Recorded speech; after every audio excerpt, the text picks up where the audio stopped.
The ER medical staff at Balloon Fiesta Park is always on their toes, and it's not just balloon crashes like the rough landing we saw last month that keeps them busy. You might be surprised at some of the reasons most patients pay them a visit.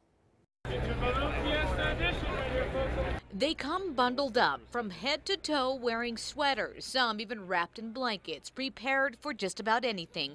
But ER doctors say some visitors in this crowd may not be ready for what Albuquerque has to offer, and they don't know it until they're forced to come here. Sometimes people are like, I'm feeling dizzy, I'm feeling weak, and they're asking for an explanation. ER Dr. Lance Wilson says dozens of people fill these beds any given day of Balloon Fiesta. Some come with minor scrapes, bumps, and bruises, but what the volunteer ER staff has gotten used to treating is altitude sickness. We see a lot of elderly that have a lot of altitude issues. They come from sea level. People that come from other places aren't necessarily ready for being at 5,000 feet. It may not seem like much, and the ER staff says the symptoms are typically very minor. Still, for years, each day the balloons launch or glow at night, Albuquerque visitors will make their way to the ER clinic behind Vendor Row, thinking their shortness of breath is something more serious. They're checked out, given oxygen, and an explanation. A lot of times they kind of look and, now that makes sense. You know, they don't always think about it.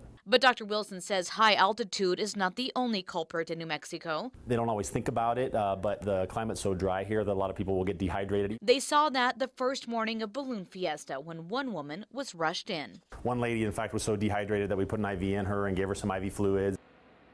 Now, the Balloon Fiesta ER staff says one difference between Fiesta's ER and an actual ER is just how friendly Fiesta visitors can be. One ER nurse says a 70-year-old man fell and dislocated his arm, which had to be popped back into place.